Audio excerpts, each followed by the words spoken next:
Hey guys, tonight we descend into a place where the air itself feels like it's plotting your demise. You can almost hear the island breathe beneath your feet, a long low exhalation that sends a chill up your spine.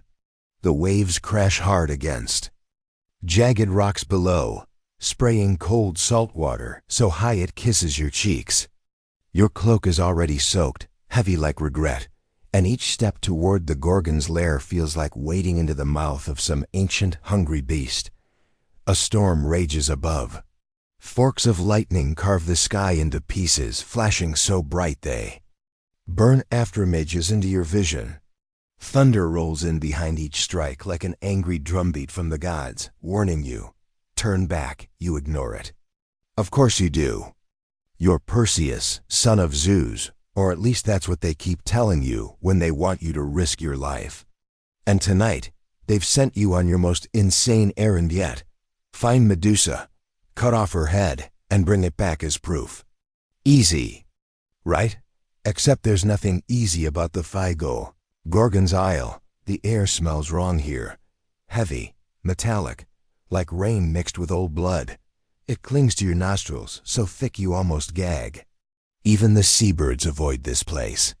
Their distant cries sound muffled, as if the island is swallowing their voices whole. You climb higher on slick rocks, your leather sandals barely gripping. The satchel slung over your shoulder rattles with borrowed treasures. Athena's polished bronze shield, Hermes' winged sandals, and the curved blade sharp enough to slice through a titan's neck. You pause for a moment, staring into the swirling clouds above. Historians still argue whether this was bravery or sheer stupidity on your part. Some say the gods manipulated you like a puppet on Olympus strings. Others believe you were a cocky demigod, desperate to make your mark. But standing here, heart hammering in your chest, neither theory matters. All you know is that if you fail, you won't just die, you'll become part of the island's horrifying acute corda. And speaking of decor, as you crest the ridge, you see them, statues. Dozens of them dot at first glance. They look like ancient marble carvings, posed dramatically as if caught mid-battle. But as you get closer, the details emerge and your stomach flips. Their faces are twisted in frozen screams, mouths stretched wide, hands clawing at their own throats. Warriors, sailors, hunters, all turned to stone in the same instant of horror.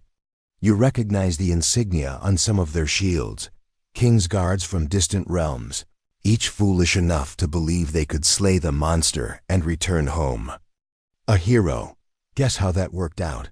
You step carefully between them, avoiding eye contact with their blank stone stares. It's not that they can hurt you, they're already long gone. But something about their presence feels wrong, like they're watching you anyway. You resist the urge to whisper an apology, though you half expect one of them to reach out and grab your ankle, warning you to turn back while you still can dot instead. A low hiss cuts through the air. You freeze. It's faint. Could be the wind, or a snake sliding over damp rock. You tighten your grip on the curved blade, sweat slicking your palms. You remind yourself Medusa can't hurt you unless you look her in the eye. Keep your gaze low. Trust the mirror shield. And for the love of Olympus, don't trip over your own feet. Relax, you whisper, though your voice sounds like it belongs to someone else. You've got this, but do you? Really? You step forward again, boots crunching over loose gravel, and the statues loom taller. Their expressions seem to deepen in the flickering stormlight, almost as if they're trying to warn you about something you've yet to understand. A flash of lightning reveals a warrior locked in a kneeling pose, his arm outstretched as if begging for mercy. You wonder if Medusa granted it. Spoiler, she didn't. The wind picks up, carrying with it a strange sweet smell like rotting flowers. Your stomach churns. It's said that in her earliest days, Medusa wasn't a monster at all, a priestess in Athena's temple. Beautiful, pure. That's one version anyway. Others whisper she was born a horror, her very existence a punishment. To mankind, scholars still debate which story is true. But if you're honest, it doesn't matter. Either way, you'll have to kill her. You take one last look at the storm raging above. The rain feels sharper now, needling your skin. The sound of hissing comes again, closer this time. You clench your jaw and take another step forward, deeper into the belly of the beast. The Gorgon is waiting. You inch forward, careful not to brush against the statues. Their cracked stone skin looks fragile, but you swear you can feel their terror radiating out like heat from a dying fire. One warrior's face is twisted in such a way that you wonder if he was screaming for his mother in the final second, or for Athena to intervene. Neither helped him. The wind dies suddenly, leaving behind a hollow silence so complete it presses on your eardrums. You pause. Something's wrong. Even the storm above seems muted here, as though you've stepped into a pocket of dead air where sound is afraid to follow. Your boot knocks against a fallen spear stone. Of course, it clatters to the ground and shatters into jagged pieces. The sound echoes unnaturally long, bouncing between the petrified sentinels like some cruel, mocking laugh. You clench your jaw and scan the area, keeping your eyes low. You're in the heart of Medusa's garden now, and it's every bit as gruesome as the stories say. Here lies the so-called greatest archer of Crete, frozen mid-draw, his arrow aimed toward nothing. Beside him crouches a thief from Corinth, her hand reaching for a coin purse she'd never steal. And there, at the base of a cracked pillar, a little boy clutching a broken toy horse. What was he doing here? Was he shipwrecked? Was he simply unlucky enough to look into her eyes? The air smells even worse here, thick with the scent of lichen and wet stone. It's almost sweet, like fruit that's been left too long in the sun. You wrinkle your nose and pull your cloak tighter, though it's more a gesture of comfort than protection. A whisper snakes through the stillness. Help. M.E. You freeze. It's faint, barely audible, but it's there. You spin slowly, trying not to let your shield tilt upward. The whisper comes again. Closer this time. Don't leave me like this. Your heartbeat punches against your ribs. Who's there? You hiss under your breath. Nothing. Just the wind stirring dust around the statue's feet. You're imagining things. Of course you are. People say the garden is cursed, that the souls of the petrified linger here, trapped in there. Stone prisons. It's probably nonsense, probably. But as you glance at the statues again, something in your gut twists hard. That thief. Didn't her hand just twitch? You take a step back, nearly tripping over a toppled shield. Relax, you murmur, though your voice cracks. You're not losing it. Not yet. Somewhere deep in the garden, stone crumbles with a sound like grinding teeth. You're not alone anymore.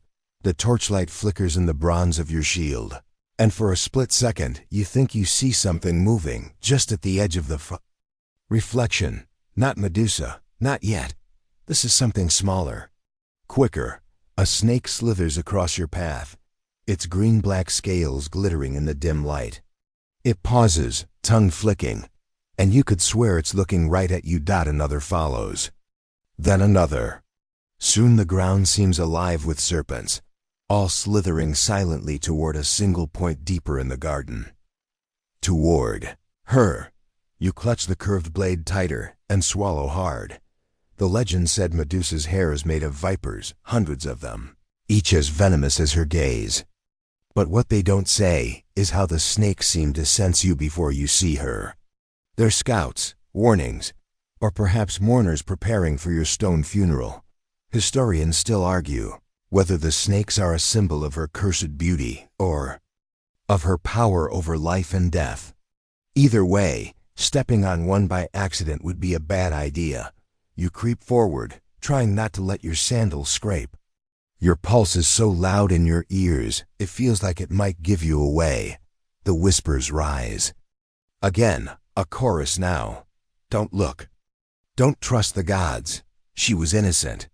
You squeeze your eyes shut for a moment, gripping the shield. Innocent? Really? Some say Medusa wasn't always a monster, that Athena cursed her after Poseidon's well, let's say, unwanted advances in the goddess's temple. Others argue Medusa was born this way, a primordial horror the Olympians never managed to destroy. Both stories can't be true. Can they? You shake your head and keep walking. Answers won't matter if you die here. Ahead the garden narrows into a tunnel of stone pillars, their tops lost in shadow. The snakes disappear into the darkness. The air feels warmer now, damp and oppressive, as if the island itself is breathing on you. You take a deep breath. You're close. Too close. And, for the first time since you set foot on this cursed rock, you ask yourself, what if she's not the real monster here? The tunnel ahead yawns like the throat of some ancient creature, damp air curling out of it in slow, almost deliberate exhalations. You pause at the entrance, your sandals planted just shy of the shadow's edge. The flicker of your torch feels too fragile here, like a candle flame in a hurricane dot, and then, faintly at first, you hear it whispers, not the same desperate voices from the garden. These are different, softer, slithering, almost playful. Come closer. You can't stop now, she's waiting. The words brush against your ears like spider webs. You shiver. Enough, you hiss under your breath, shaking your head. It's just the wind. But deep down, you don't believe that. You step into the tunnel, the soles of your sandals scraping softly over uneven stone. The sound echoes too far, like you've stumbled into some enormous hollow skull.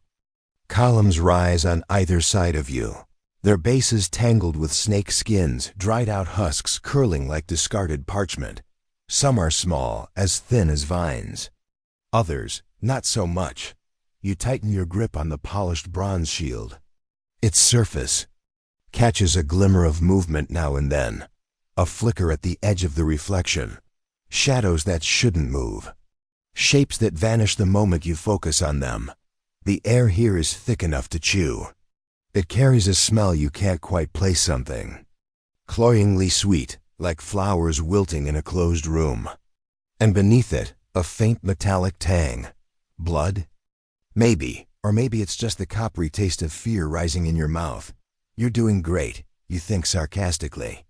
Really heroic. There's a sudden scuffle behind you. You spin, holding the shield up to deflect the blow you're sure is coming.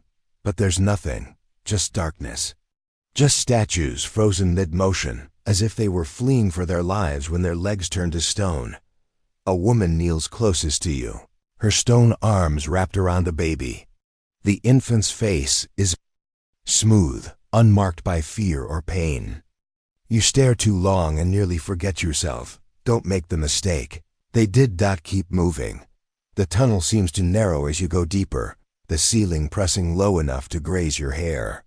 The torchlight wavers as if even fire is afraid to be. Here, a soft hiss rises from the darkness ahead. This one isn't playful. It's warning you.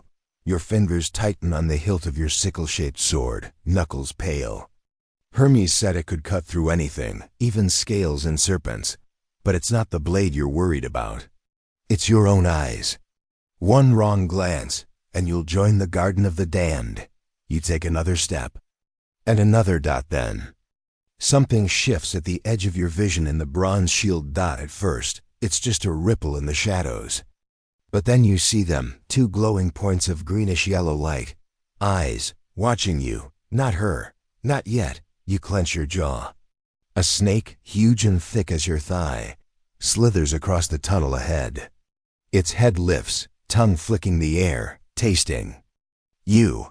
The scales glint like oil in the torchlight. Another follows. And another. Soon they're everywhere, coiling up the columns, sliding along the floor, dripping from cracks in the ceiling like living ropes.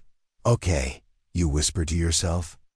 Okay, Perseus, this is fine, totally fine. You shift the shield slightly, careful not to catch your own reflection. But in that gleaming surface you spot something strange. A flicker of movement, not the snake's hair, it writhes and twists. In the dim bronze reflection, serpents knotted, together in an undulating crown. Your breath catches in your throat. She's close. Historians still argue whether Medusa lived alone by choice or because even monsters fear what she had become. Some say her sisters fled in terror. Others believe they were her jailers, watching over her until the end of time. You take another step forward, and the torch flickers violently. A faint, almost melodic sound drifts through the tunnel now. At first, you think it's the wind. Then, you realize it's humming. She's humming. The tune is low and sweet, and it shouldn't scare you. But it does, because in that sound you hear loneliness, rage, a deep, yawning sorrow that vibrates in your bones. It's almost enough to make you lower your sword. Almost. You keep your eyes on the shield's reflection as you creep closer. She's there, just beyond the next turn, waiting. You edge closer to the turn, moving so slowly your knees threaten to lock. Every nerve in your body is on fire, screaming at you to stop, to turn back, to run. But you can't, not now. You've come too far. The humming grows louder. It's hauntingly beautiful in a way that makes your skin crawl. The melody swirls around you like smoke, soft and thick, curling into your ears with a strange warmth. You swear you can feel it in your teeth. Then, suddenly, it stops. Dead silence. Even the snakes freeze, their forked tongues hanging motionless in the air.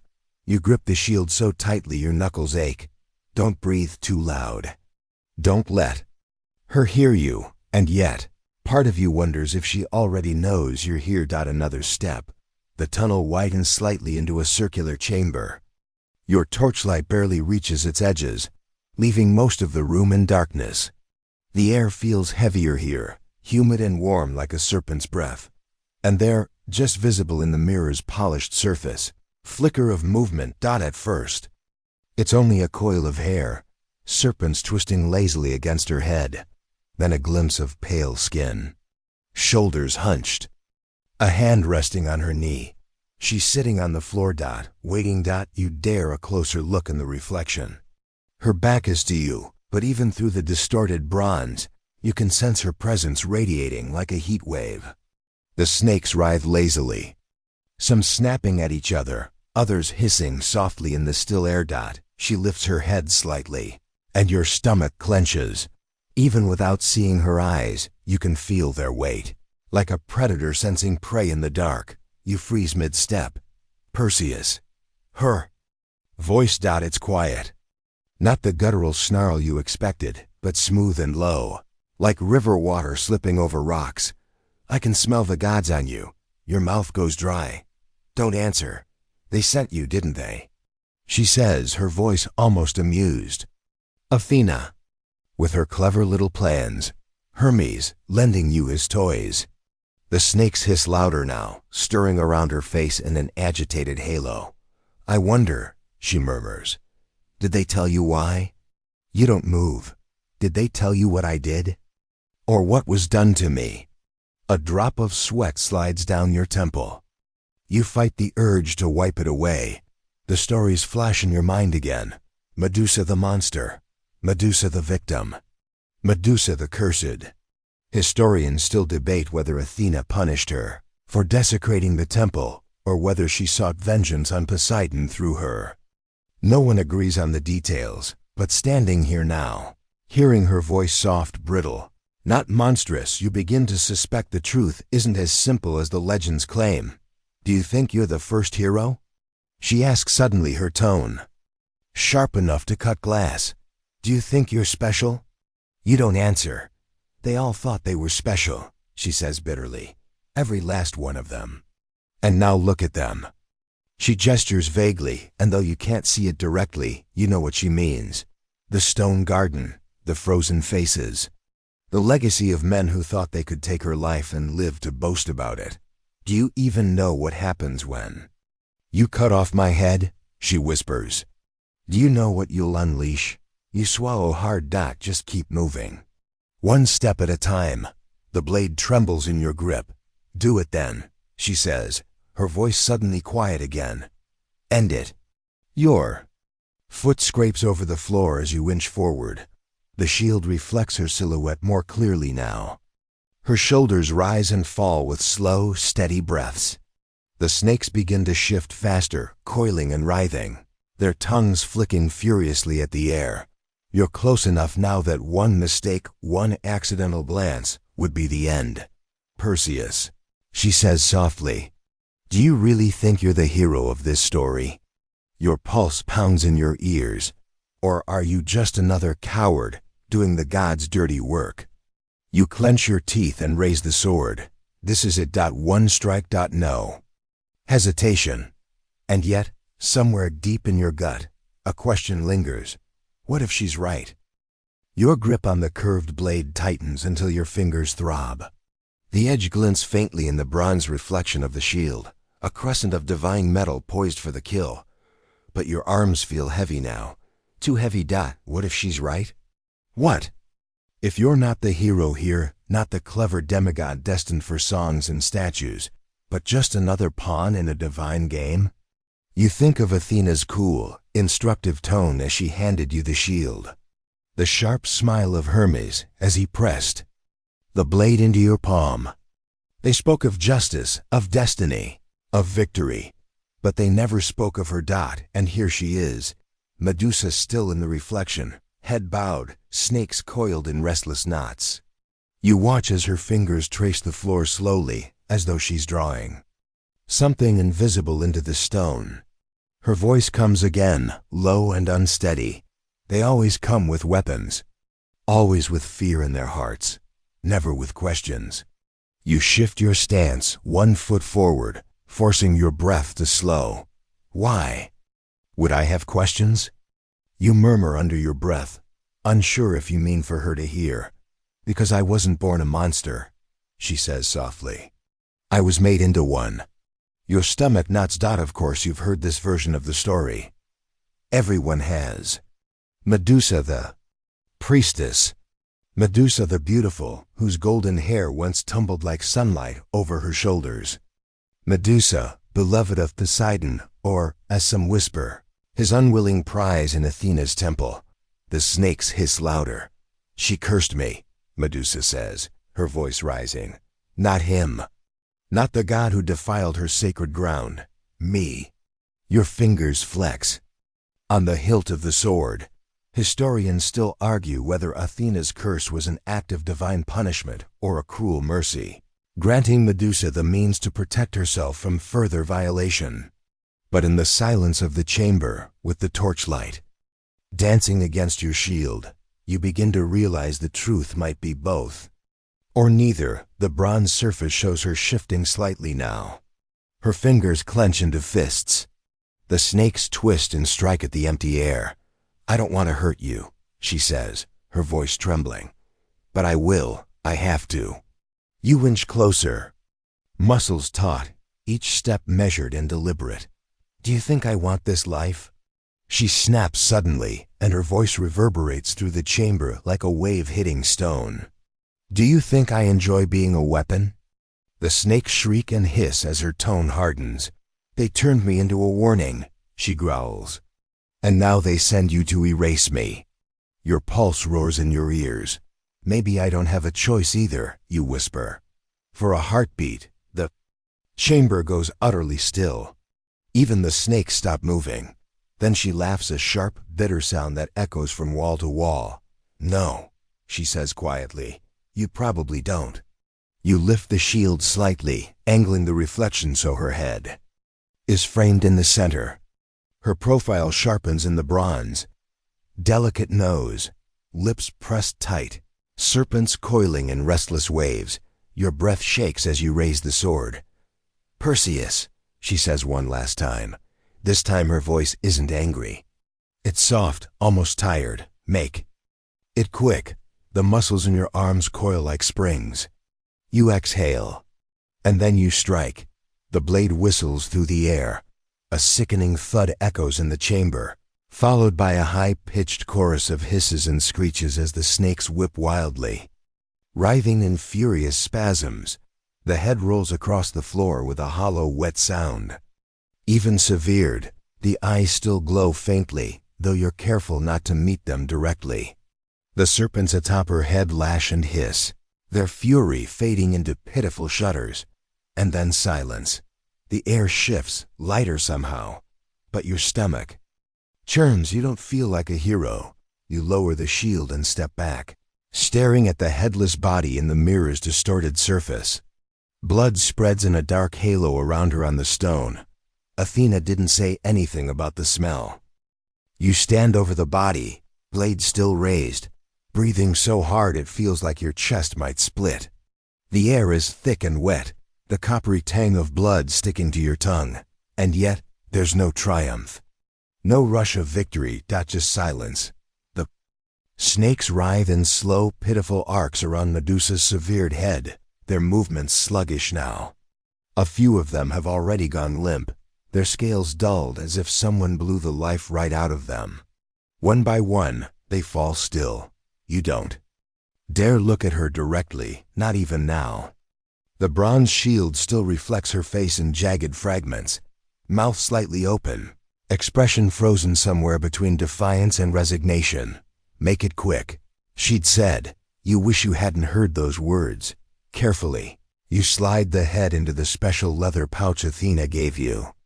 The snakes twitch weakly as the fabric closes over them, their final hiss like the sound of wind dying in an empty room. It's done, you think. It's over, but the unease in your stomach says otherwise. You wipe the blade against your cloak and glance back at the body. For a moment, you consider turning her over, giving her some semblance of dignity in death. But you don't. You can't. If those eyes flicker open for even an instant, you'll never make it out. And anyway, you tell yourself, what good would dignity do now? You step back, and the sound of your sandal scraping stone makes you flinch. Stop. Jumping at shadows. You whisper, but then you notice something strange. The blood. It's pooling outward from Medusa's neck, spreading in wide, glistening rings. That's not the strange part. The strange part is that the liquid doesn't look quite right. It's darker than it should be, thicker. And as the torchlight catches it, you swear it shimmers faintly like there's something alive in it. You take another step back. The blood begins to bubble. And then, with a wet tearing sound, something pushes up through the surface. You stagger backward, almost dropping the shield. A shape emerges, long, sinewy, and glistening. At first you think it's another snake. But no, it's too large. Too solid. A horse. A horse made entirely of muscle and sinew, slick and shining, its mane like threads of molten silver. It rears up with a shrill, inhuman cry that sends vibrations racing through the stone beneath your feet. You stare, frozen, in place, as the creature's hooves hit the ground with a thunderous crack. Pegasus. The story said nothing about this, but now you remember. A fringe account from some half-mad scholar. From her death sprang both beauty and terror, winged, horse and giant alike. You dismissed it as myth stacked on myth. Apparently not. The winged horse shakes itself and turns its head toward you, eyes like molten gold. It doesn't move, it doesn't charge. It simply stares, and in that stare, you feel something shift. Inside you. Grief. This creature was born from her death, from her blood. You glance back at Medusa's body, and a tightness grips your chest. How much of this was her choice? None, whispers a voice in your mind. The horse lets out another unearthly shriek, and with a powerful beat of its wings, it launches into the air. Dust and loose stones whip around as it disappears into the storm raging above the island. You watch until the shadow of Pegasus is lost in the clouds. And then the silence returns, but you're not alone, because the bubbling hasn't stopped. Another shape rises from the blood. This one isn't elegant like Pegasus. It's massive, hulking, its body coiled tight with muscle. A giant. You take a step back, heart hammering. The creature's skin glistens like obsidian, and when it opens its mouth, the sound that escapes is low and guttural, more vibration than voice. It doesn't look at you. It doesn't seem to notice you at all. Historians still argue whether these beings were guardians Medusa carried in her blood or curses. unleashed by her death. But as the giant lumbers past, shaking the chamber with each step, you realize it doesn't matter. Something has been set loose, and the gods didn't warn you about this part, did they? You tighten your grip on the pouch holding Medusa's head. You still have to get off this island alive. And suddenly, that feels like the hardest part. You press yourself against the cold stone wall, heart thundering in your chest as the giant lumbers past. Its footsteps reverberate through the chamber, each one a bone-deep thud that rattles your teeth. It doesn't see you, or maybe it doesn't care. Its massive shoulders brush against the ceiling as it moves toward the tunnel's mouth, dragging with it a foul, earthy stench that clings to your nostrils. You don't breathe until it's gone. The silence that follows isn't comforting. It's heavier somehow, thick with the weight of things you don't understand. The gods hadn't mentioned this. Athena had been precise. Be swift. Be cautious. Sever her head and bring it to me. That's all. But this isn't all, is it? You look down at the leather satchel hanging from your shoulder. It feels heavier now, as if the severed head inside it is somehow aware of what's just happened. The fabric writhes faintly as one last snake hisses weakly before falling still. Just keep moving, you whisper to yourself. Get out. Get back to the boat. You turn toward the tunnel but hesitate. The hum returns. Not the same melody as before, this is deeper. More guttural, like the sound of stone grinding on stone. It's coming from deeper in the island, somewhere beyond the chamber where Medusa fell. A chill seeps into your bones. Do you investigate? Or do you run? Run, a voice in your head says. You've done enough. But there's another voice, softer and more insistent. She didn't deserve this. You owe her more than silence. Historians still argue whether Perseus ever grappled with guilt in the aftermath of his triumph. Some say he returned home triumphant and unshaken, parading Medusa's head as a trophy. Others whisper he was haunted to his dying day, plagued by dreams of her voice, her eyes, her curse. Right now, standing in the half-dark with her blood still drying on your hands. You're inclined to believe the latter. A faint scraping sound interrupts your thoughts. You freeze. It's coming from behind you. Slowly, you pivot on your heel, angling the shield to catch the reflection of the chamber. Nothing. You exhale, forcing yourself to take a step forward. And then you hear it again. Scrape. Closer. This time you spin fully, blade raised, shield angled low. The torchlight flickers wildly as your eyes dart over the stone floor. A hand, pale fingers curl around the edge of the chamber's entrance. No, not fingers, claws. Something drags itself into view. Half crawling, half slithering. It's smaller than the giant, but no less horrifying. A creature with a scaled, glistening torso and limbs that end in jagged talons. Its face is a warped mockery of humanity, eyes glowing faintly like embers. You tighten your grip on the blade. What are you? You whisper. The creature lets out a low, rattling hiss, and then it speaks. Her legacy. The words scrape across your ears like metal on stone. Her curse, her gift, her vengeance. It lunges forward. You barely raise the shield in time. The creature's claws slam against the bronze with enough force to send a shockwave up your arm. You stumble backward, catching yourself just before you fall into the puddle of blood still gleaming on the floor. Stay down. You hiss through gritted teeth, kicking at the thing's face.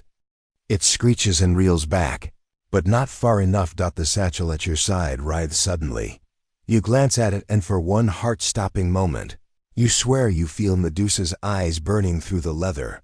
Use me, a voice whispers in your mind. Your stomach knots. Athena had warned you never to open the satchel except in the direst need.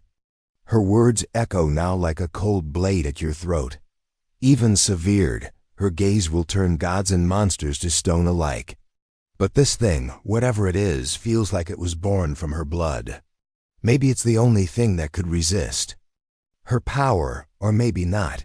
You tighten your jaw. You don't have time to debate philosophy.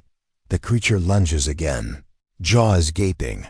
You rip open the satchel and thrust the head forward. Light flares in the chamber. Bright and unnatural. The creature freezes mid-lunge, its ember eyes going wide with shock. Its body stiffens, hardens, the scales losing their wet gleam. In seconds, it's stone-locked in an eternal snarl. Claws inches from your face. You exhale sharply and drop the satchel. Closed again.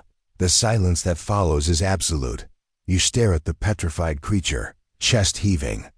The snakes on Medusa's head twitch once inside the bag, then go still again. You wonder, not for the first time, if they're trying to protect you. Or someone else. Her legacy, you whisper under your breath. And suddenly you realize Athena never intended for you to come back unscathed. You stagger back from the stone creature, heart hammering so hard you feel it in your teeth. The sharp scent of burned ozone lingers in the air from the brief flash of Medusa's severed power. Even now, with her head sealed again in the satchel, it's as if the room hums faintly with an aftershock. You exhale through clenched teeth and tighten the drawstrings, doubly careful this time. That glimpse of her eyes, her gaze turned loose for only a moment, felt like standing on the lip of a volcano. You're not sure if you're grateful for her help or terrified of it. Probably both. You turn toward the tunnel that leads back to the surface. A faint breeze stirs the stale air, carrying with it the smell of salt and rain. The storm is still raging above, and you know the climb down won't be easy. But suddenly, leaving feels like the most pressing thing in the world. Because now you know the truth. Her death wasn't the end. It was the beginning. Eyes that end worlds. Hermes had said casually when he handed you the blade. You'd thought it was just poetic flourish. A myth within a myth. But standing here, surrounded by the rippling blood that birthed Pegasus, the hulking giant, and that clawed monstrosity, you finally understand. Medusa wasn't just cursed. She was a vessel. And cutting her open didn't drain the poison. It let it out. The snakes hiss softly from inside the satchel, as if they can hear your thoughts. You shake your head, trying to focus. Get to the boat. Get off this island. But as you take your first step toward escape, a deep voice rumbles from behind you. You've made a mistake, boy. Your blood runs cold. You whirl around, shield up, blade ready. A figure steps from the far shadows of the chamber, tall and impossibly broad. His skin gleams like wet obsidian, his hair a writhing crown of serpents, not dozens but hundreds, each one thicker than your arm. His eyes glow faintly gold, flickering in the gloom like molten metal. You tighten your jaw. Another one of her creations, you mutter. No. His voice is low, calm, and carries the weight of centuries. I was her brother. You blink. Sthen. The name slams into your memory like a thrown spear. One of the other Gorgons. The immortal sister. She asked us to leave, he says, his tone almost gentle. She didn't want us to see what the gods had made of her, but I stayed close, watching. He takes a slow step forward, and the floor vibrates beneath his weight. Watching. He repeats, his voice darkening. As you crept in with your borrowed gifts and struck her down like a coward. You lift the blade higher, though your arms tremble. I didn't have a choice, you say. There's always a choice. He stops now just beyond striking range and stares at you. The snakes on his head hiss and twist, tasting the air, their anger vibrating in the walls. Did they tell you why they sent you? Stheno asks. To kill a monster, you say. Monster? His laugh is low and bitter. No, they sent you to erase the evidence of their own sins. The words hit you. Harder than you expect. You think of Athena's cold, clear eyes. Hermes' quick smile. The way they'd handed you sacred weapons and wrapped their commands in the language of glory. You're not sure if you believe Stheno, but you're not sure if you don't. Either. Step aside, you say, your voice steady despite the ache. In your chest.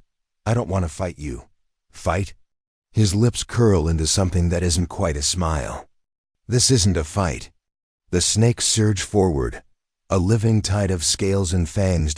You raise the shield just in time as Stheno's massive clawed hand crashes down with enough force to send cracked spiderwebbing across the stone floor. The impact rattles your bones, and the shield arm goes numb. You stumble back, clutching the satchel protectively. Even now, with the severed head inside, you feel Medusa's presence radiating out like heat from a forge. "Use me," whispers that same voice in your head. But if you open the bag again, will Stheno turn to stone like the monster in the tunnel, or will his immortality protect him? "Give her to me," he growls. "I'll end this cycle here." You shake your head. "She asked me to make it quick," you say softly. "And I did. You can't take that from her now." Stheno's golden eyes narrow, then die with her name on your lips. And with that, he charges. Stheno's massive form barrels toward you like an avalanche given flesh. The air trembles with his fury, each of his steps shuddering the ground beneath your feet. The snakes on his head rear up, striking at the air in a writhing halo of scale. And fang, you don't think. You can't. You dive to the side as his claws slam into the stone floor where you stood a heartbeat ago. The impact cracks the rock, sending shards skittering across the chamber. One sharp fragment grazes your cheek. Your torch clatters away, sputtering out as it hits the wall. Darkness engulfs you. All you have now is the dim glow radiating faintly from Stheno's molten gold eyes and the satchel. "Coward!" he bellows. His voice reverberates so hard it feels like your ribs might crack. Hiding behind her power, even now. You scramble to your feet, heart hammering, shield angled low to catch the faintest glimmer of movement in its bronze surface. "You think you're her avenger?" you shout back. "You weren't here. You didn't see her suffer." "I saw." "Enough," he snarls. The snakes strike again, this time at your legs. You leap back, barely dodging their fangs. One grazes the edge of your sandal, leaving a line of venom sizzling against the leather. Your breath comes in ragged gasps. Stheno swipes at you, and you bring up the shield just in time. The impact sends a numbing jolt up your arm, but you hold. "You're ground. You're no hero," he growls. "You're a weapon. Just like she was." The words cut deeper than his claws ever could. Historians still argue whether Perseus saw himself as the gods' champion or their tool. Some claim he relished their favor, others that he spent his life trying to wash their stain from his soul. You're beginning to understand why. Stheno lunges again, faster than a creature his size should be. You duck, rolling beneath his outstretched arm. His claws rake sparks from the stone wall. "Use me," whispers Medusa's voice from the satchel. You freeze for half a breath. She doesn't sound angry. She sounds calm. You're not her, you think. You can't be. But can you take that chance? Stheno roars and swings his massive tail. It smashes into your shield with crushing force, sending you sprawling across the chamber floor. The satchel digs into your ribs as you hit the ground. "Pathetic," he snarls. "You couldn't even look her in the eye, could you? You're as weak as the rest of them." You push yourself up on trembling arms, blood dripping from your elbow where it scraped the stone. "Maybe," you rasp. "But I'm still here." Stheno rears back for the final blow, and in that instant, you make your choice. You rip open the satchel. Light flares in the darkness, blinding, unnatural, tinged with a faint greenish glow. Stheno freezes mid-swing. His snakes shriek and writhe violently, their scales snapping like dry twigs. "You fool!" He howls, but his golden eyes meet hers. For a moment, the entire world seems to hold its breath. Then the glow spreads. Slowly, inexorably, Stheno's obsidian skin hardens, dulls, cracks. The molten fire in his eyes flickers, then fades. "You think this ends with me?" He rumbles, his voice growing sluggish as stone creeps up his throat. "Maybe not," you whisper, but it ends for now. The last of his words turn to dust as his mouth freezes mid-sentence. His body stiffens, locked in place with one clawed hand outstretched. His serpents frozen mid-strike. The chamber falls silent again. You seal the satchel carefully. Fingers trembling, the glow fades. Stheno towers above you now, a perfect statue. Still radiating menace even in deathless. Stillness. Your knees buckle. You don't feel victorious. Just tired. Exhaustion drags at every muscle as you stagger toward the tunnel.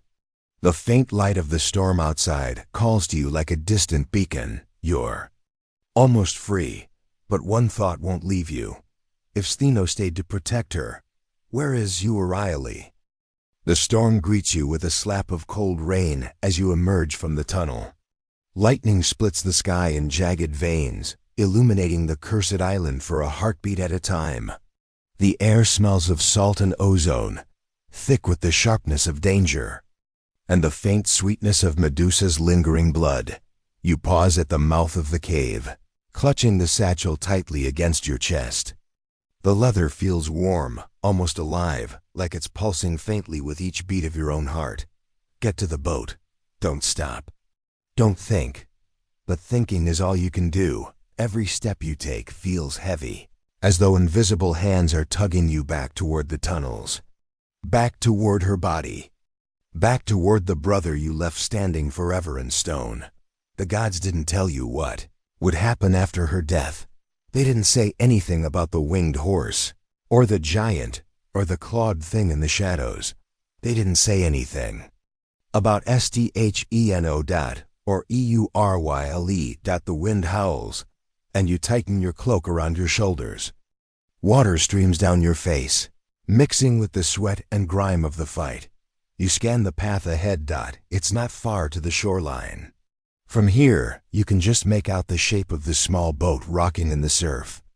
Its mast jerks violently in, the wind threatening to snap with every gust. You take a step forward, then you freeze. A figure stands between you and the boat. She's slender, almost delicate in build, but you know better than to trust appearances now. Her hair streams in the wind like black ribbons, and her face is obscured by the shadows of her hood. You don't need to see her eyes to know who she is. Euryale. The eldest sister. You killed her, she says softly. Her voice is steady, but there's a dangerous stillness to it, like the moment before a wave crashes down. I had no choice. You say. That's what they all say. She takes a slow step forward, her bare feet silent on the wet stones. You come here with your God-forged blade and your clever little mirror. You take what you're told to take. You kill what you're told to kill. And then you call it victory. Her hood shifts slightly in the wind, and you catch a glimpse of her mouth, a faint, bitter smile. Do you even know why they sent you? You clench your jaw. To kill a monster, you say. But even as the words leave your lips, they feel hollow. Monster, Euryale repeats, almost tenderly. Yes, that's what they called her. That's what they made her. Historians still argue whether Euryale and Stheno were complicit in Medusa's curse or helpless to stop it. Some say they despised her transformation, others that they worshipped it. But staring at Euryale now, you see none of that in her face, only grief. Step aside, you say quietly. I don't want to fight you. Neither did she, Euryale. Whispers. Lightning flares again, and you see her eyes now glowing faintly in the darkness. Not golden like Stheno's, not serpentine like Medusa's, something else entirely. You tighten your grip on the satchel. You'll turn me to stone? You ask. No. Her voice is soft, almost a whisper lost in the wind. I want you alive. I want you to carry this. Carry what? The truth. You shift uneasily. What truth? That the gods aren't saviors, she says. They're destroyers. They make monsters, then send children like you to clean up their mess. The words strike deep. You remember Athena's cold, deliberate instructions. Hermes' easy grin. The way they spoke of destiny as if it were a leash. You can't leave with her head, Euryale says, her voice still calm. If you do, you'll doom us all. She asked me to end it, you reply. She said make it quick. Yes.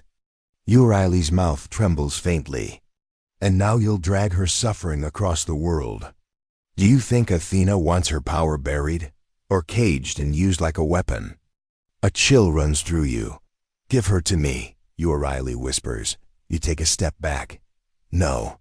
Euryale's faint smile disappears. Then I'll take her. And with that, the storm surges violently. Waves slam against the rocks as Euryale's form begins to shift. Her hood falls back, and you see her hair writhe not in serpents, but in thick coils of living shadow.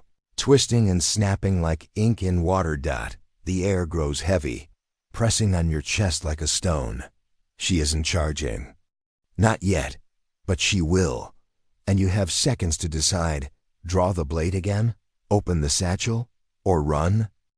The rain lashes your face in stinging sheets as Euryale's shadowy tendrils whip and writhe in the air. Each movement seems to draw the darkness around her tighter, like the entire storm is coiling at her command. You take a shaky breath and tighten your grip on the curved blade. The satchel feels impossibly heavy at your side, as if the severed head within is dragging at your very soul. Give her to me, Euryale repeats, her voice a strange mix of sorrow and steel. I can't. You rasp, you can, she whispers. But you won't. You shift your stance. Your feet are slick against the wet stone, and the shield arm trembles from the fight with Stheno. This ends here, she says. She's not going to let you leave alive. The realization hits, like a punch to the gut. You could open the satchel. You've seen what Medusa's eyes can do. Even a creature like Stheno couldn't resist them. But this is her sister. What if it doesn't work? What if it does? The thought of freezing Euryale in stone, the grief etched forever on her face twists. Your stomach into knots. Do you want to live with that? Whispers a voice in your head, or maybe the whisper comes from the satchel itself. Euryale steps closer, her bare feet silent despite the roar of wind and rain. You're afraid. She murmurs. Good, you should be. The tendrils of darkness around her lash out suddenly, striking the ground in front of you with enough force to crack the stone. You stagger back, narrowly avoiding a sharp edge that splinters upward. I'm not your enemy, you shout over the storm. Then why are you holding my sister's head in a bag? You have no answer. Historians still argue whether this was the moment. Perseus hesitated, whether he wavered in his mission long enough to question the gods' commands. Some claim he struck Euryale down without pause. Others whisper that he bargained for his life and left her alive. The truth has been lost to time. But right now, standing in the storm with her glowing eyes locked on yours, the choice feels impossibly real. Euryale's voice cuts through the wind, low and deadly. Last chance. The tendrils whip back, coiling like a striking serpent. You take a deep breath, and you make your choice. If you run for the boat, you'll have to dodge her attacks and risk the open sea in this storm. The gods' favor may not save you. If she tears the vessel apart before you're out of reach. If you draw the blade, you'll have to fight her directly knowing you're weakened, and she's not. If you open the satchel, you glance down at it. The faintest hiss escapes from within. Use me, whispers the voice again. Your fingers tighten on the drawstring. What did Athena really want? To free the world from a curse, or to deliver her enemies a weapon too terrible? To resist? Euryale's eyes flare. Choose, she growls. The storm surges around you. And then you freeze for a heartbeat that feels like forever. Rain soaking through your cloak, the satchel burning hot against your ribs. The three choices roar like serpents in your mind. Run, fight, or open the bag. What would Athena want? You remember. Her words, sever the head. Bring it back, nothing more. Not why, not what then. And suddenly, you realize maybe Athena didn't care whether you survived this part. Euryale lunges. The world explodes into motion. Her shadow tendrils slam into the ground where you stood an instant ago, stone shattering like glass. You roll sideways, splinters slicing into your palms, the shield jerking upward to deflect another strike. You can't outfight her. You can't outrun her. The satchel shifts again at your side. A faint hiss rising above the storm. "Use me," whispers Medusa's voice in your head, calm now, almost gentle. You fumble with the drawstring. Euryale's eyes widen. No, but it's too late. The leather opens, and a greenish gold light spills out, cutting through the storm like a blade. Euryale shrieks, throwing her arms up. The tendrils recoil, twisting in pain as they dissolve into writhing streams of shadow. "Don't do this," she cries. Her voice breaks rage and grief colliding. "She was my sister." "I know," you whisper. You angle the satchel just enough to catch her face in the glow. For a split second, Euryale's expression softens. Not in fear, never that, but in something closer to sorrow. Her glowing eyes meet Medusa's, and then she freezes. Stone races up her legs, over her torso, locking her arms in place as they reach out, not in attack, but in desperate longing. Her face is the last to harden, grief carved forever into marble. The storm dies with her. The wind slackens. The rain fades to a soft drizzle. Even the roar of waves quiets as though the world itself has gone still to mourn her. You seal the satchel. Again with shaking hands, the snakes within are silent now. You stagger forward, past Euryale's petrified form. Her fingers are outstretched toward you, or perhaps toward the satchel. You don't know which, and you don't ask. The boat waits where you left it, rocking gently in the shallow surf. You push it into deeper water and climb aboard, setting the satchel carefully at your feet.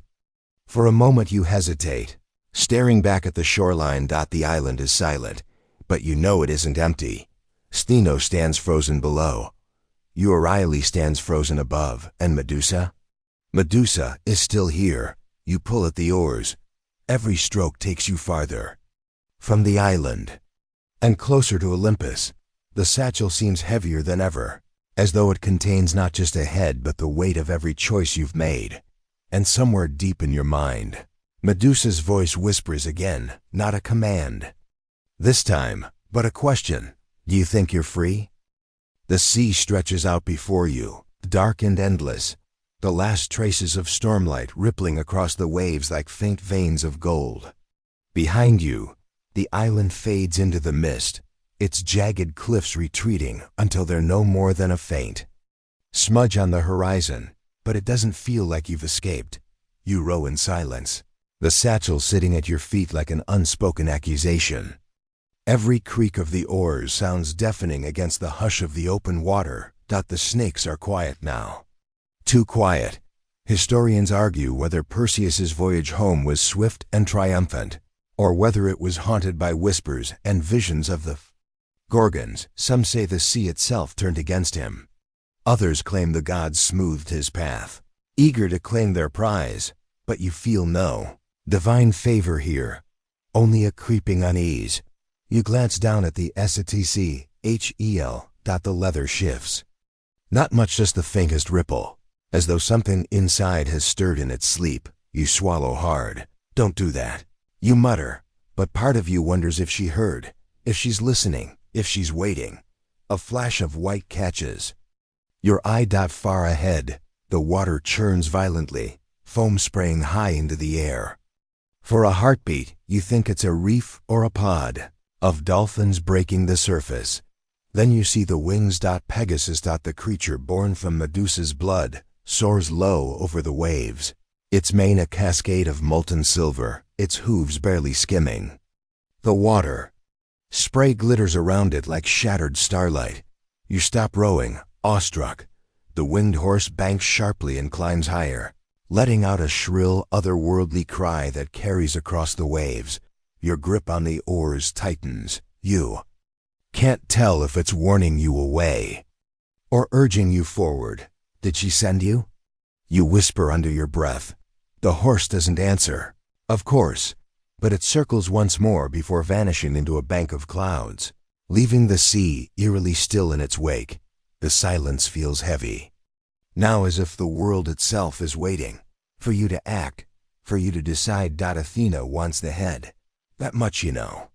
The goddess of wisdom and war, the patron of clever men and cleverer strategies, she wouldn't waste a weapon like this. And yet, the voice in your head whispers, will she use it to protect the innocent? Or to destroy her enemies? Do you care? Should you? You tighten your jaw. You could deliver the head to her and claim your place in history. Perseus the slayer of Medusa. Perseus the hero. Perseus the favorite of the gods. But would you still be a hero if you gave her what she wanted? The satchel shifts again. A faint hiss escapes. Do you think you're free? The voice whispers in your mind. You shut your eyes, are you? Up ahead, the coastline of the mainland begins to take shape. Athena's temple waits beyond it, gleaming white against the cliffs. You know she's watching.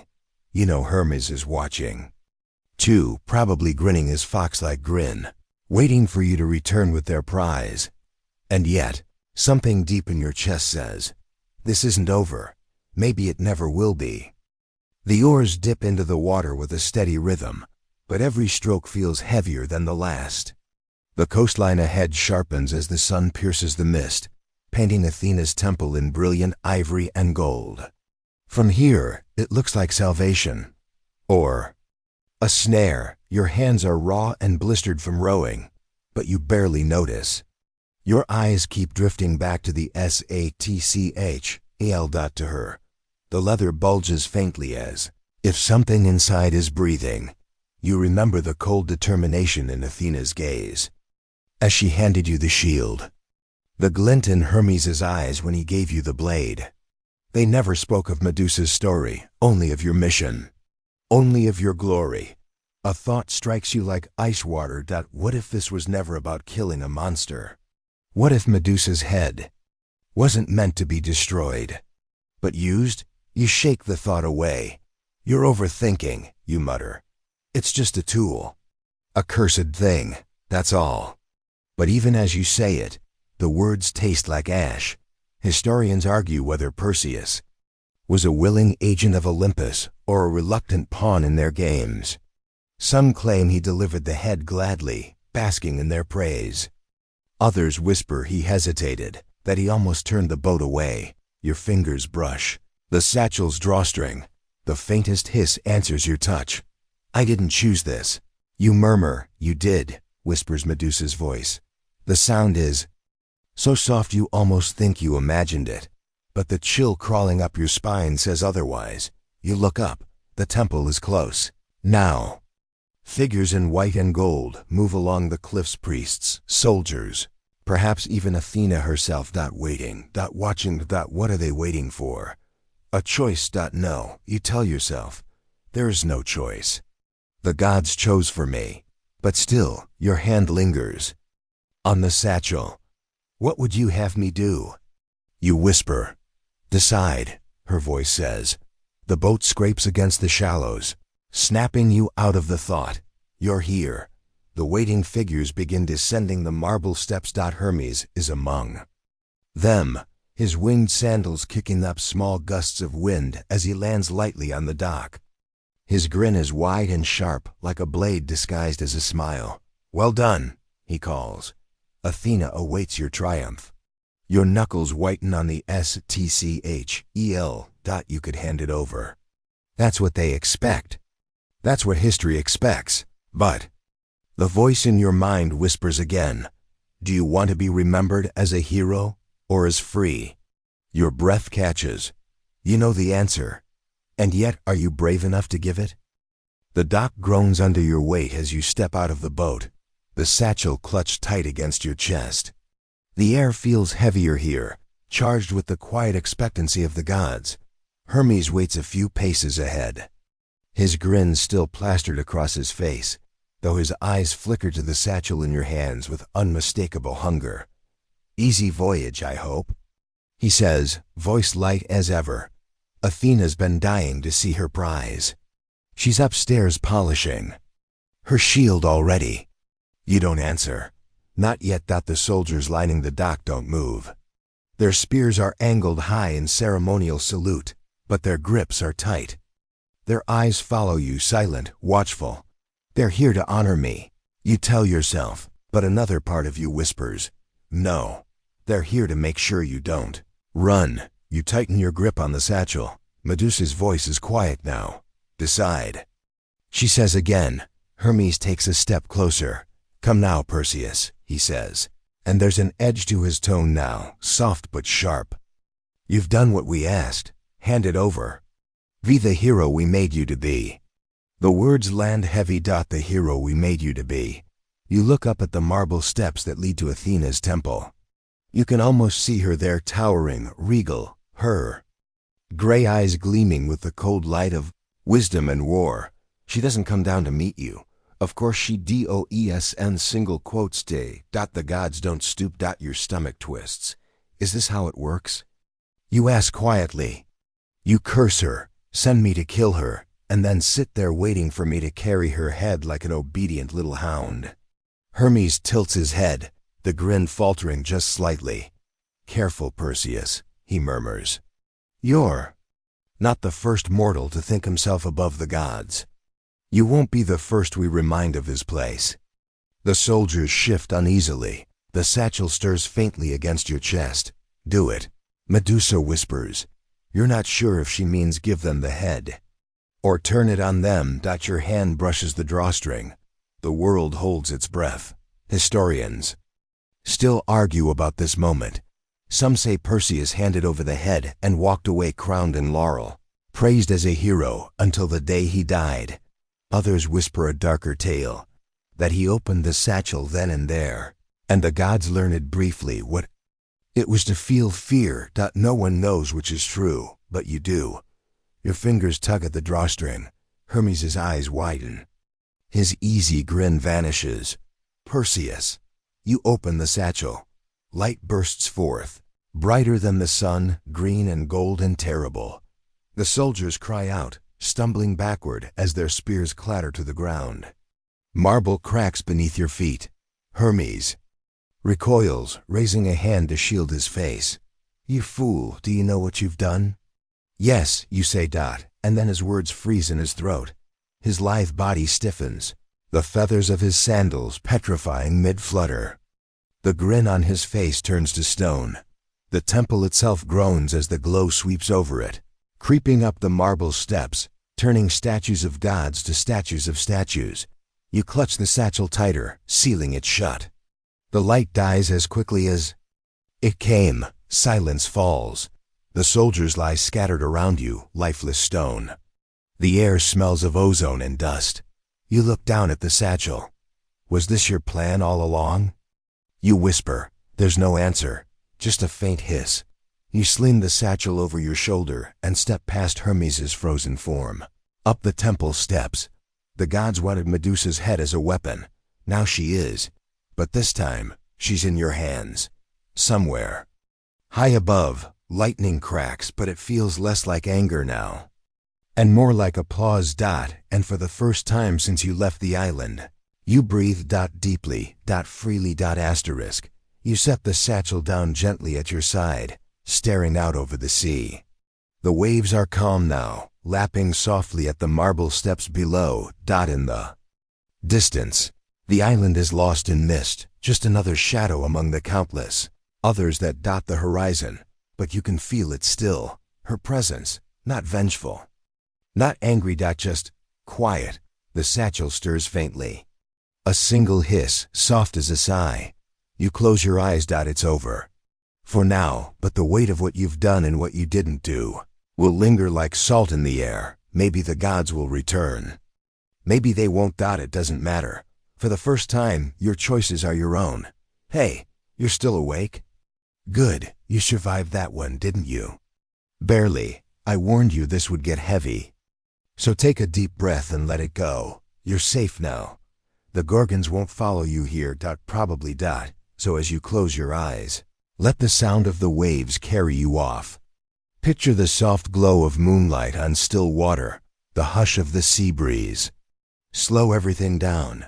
You deserve that much. Sleep well.